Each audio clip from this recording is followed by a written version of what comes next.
I still don't know why I took 1 whole year of O-Chem. I keep seeing things like this on my page and then things like this on Twitter. I'm in my 27th year of being a doctor and I still have never used organic chemistry. It always makes me feel some kind of way when I see physicians say things like this, because I think that good providers know, understand, and appreciate the importance of organic chemistry and medicinal chemistry when it comes to the medications that they prescribe. When treating disease states with medications, you have to thoroughly understand medicinal chemistry, because the opposite of understanding underlying concepts is sloppy memorization and can lead to medication errors. Like, I understand that people don't like O-Chem because it's entirely difficult. It's the weed out course. People get their first B or C in this class and then sometimes have to retake it. I still think it's important to understand that O-Chem is a foundational course, and it's important to understand both medications and drug metabolism. I think it's dangerous rhetoric to be passing along to pre-med students saying, like, yeah, just get through the class, it's not important, you don't have to pay attention. I can't speak for med school, but I will say it's one of the most important prerequisite courses for the Doctorate of Pharmacy program. I will also say I got 100% in both semesters. But why is it important? O-Chem is the basis of drug metabolism, and almost all medications undergo some sort of metabolism. So O-Chem explains phase 1 metabolism: aryl, benzylic, alkyl, allylic hydroxylation, alkene epoxidation, deamination, NOS dealkylation, and oxidation, desulfurization, sulfoxidation, reduction reactions with azos, aryl nitros, and carbonyls, and hydrolysis of esters, amides, and carbamates, and carbamate esters, and other oxidation reactions, for example, with monoamine oxidase, alcohol and aldehyde dehydrogenase, and xanthine oxidase. It's also a foundational concept for phase 2 metabolism, being glucuronidation, sulfate, glutathione, water and amino acid conjugation, and acetylation and methylation. Along with metabolism, O-Chem helps with understanding pharmacogenomics and then how to interpret and navigate those results. So, for example, if someone is a poor 2D6 metabolizer, they're likely not to receive any benefit from prodrug codeine because it's metabolized into the active form of morphine. This little hydroxyl group at the right participates in hydrogen bonding with the mu-opioid receptor. It's also important to know that an ultra-rapid metabolizer might overdose on this because it ultra-rapidly metabolizes into morphine, so we don't really give this to children less than 12. Another reason O-Chem is important is because it explains basic mechanism of action of drugs. One example of drug mechanism is fluorouracil, which is a chemotherapeutic agent we use for FOLFOX for colon cancer. So fluorouracil forms this little product we can call 5-FDUMP, fluorodeoxyuracilate. The electronegative fluorine pulls the electrons away and then forms a partial positive at this little carbon here. That's the binding site for thymidylate synthase. This depletes DTMP, which is important for DNA synthesis. The fluorine group does not allow for regeneration of the enzyme after binding. Another drug example is serine or nerve gas. It forms a covalent bond to acetylcholine esterase, which is an enzyme that breaks down acetylcholine. This covalent bond is irreversible. O-Chem is important in understanding irreversible inhibition of kinase inhibitors. For example, tyrosine kinase ibrutinib and how it binds to its receptor.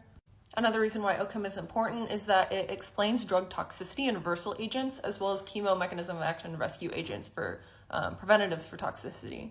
So in the mechanism of Tylenol overdose, we get this reactive intermediate called N-acetylpyrobenzoquinonamine. So NAPQI usually binds to glutathione and then is excreted, but in excess, we run out of glutathione. So the reversal agent is N-acetylcysteine or NAC. It resynthesizes glutathione, which conjugates to NAPQI. Some other ones we learned in school were isoniazid and vitamin B6, ethylene glycol and fomepizole, and cyanide and hydroxycobalamin or thiosulfate. So a couple prodrugs, which are chemotherapeutic agents, undergo metabolism into the active form, and then they also form this byproduct called acrolein, which is urotoxic. We use this drug called Mesna to prevent cyclophosphamide or ifosfonide-induced hemorrhagic cystitis due to this acrolein metabolite. So we see this nucleophilic attack of the thiol group here, and then it's eliminated in the urine.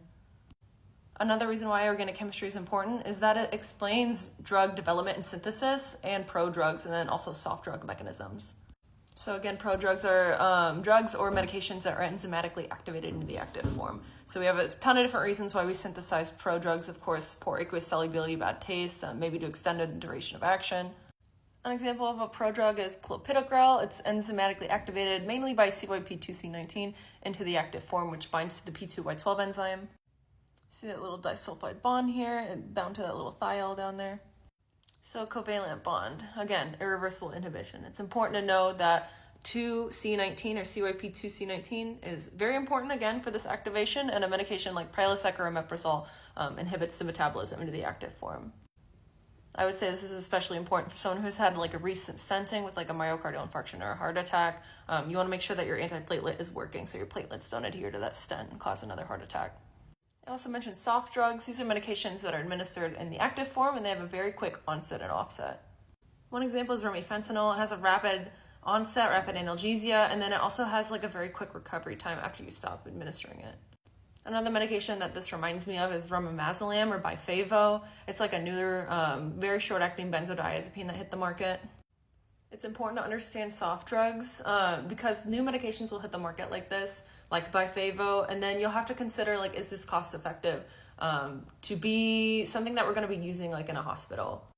This comes into play when you have P&T committee discussions. So I was only, I think, one of these on my rotations, but this is when like healthcare providers in the hospital get together and determine like what medications are we going to be using in the hospital, like what has the most literature supporting its usage and what is the most cost effective for the hospital. Another example of why O-Chem is important is that it explains how medications interact and then why some medications aren't contraindicated or they are contraindicated in certain patients. So this interaction flags sometimes aspirin and ibuprofen. Can you take them both together? You can, but it's important to take the aspirin about 30 minutes before NSAIDs or ibuprofen. You want that aspirin to start working first so it can exhibit its antiplatelet effects. So aspirin irreversibly binds to the COX enzyme, COX-1 and 2, via acetylation. So although COX-2 inhibition decreases PGI-2, which is good for vasodilation and inhibiting platelet aggregation, endothelial cells resynthesize this. The difference with this is that platelets do not resynthesize COX enzymes, so it has a decrease in thromboxane A2 and then that's not resynthesized. Thromboxane A2 causes platelet aggregation and then also vasoconstriction.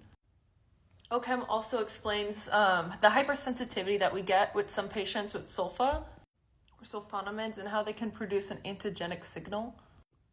And because of this, O-Chem also explains why we don't get cross-reactivity with sulfonamide allergies in something like, say, Lasix or Celebrex. Another reason why O-Chem is important is that it explains the formation of toxic metabolites.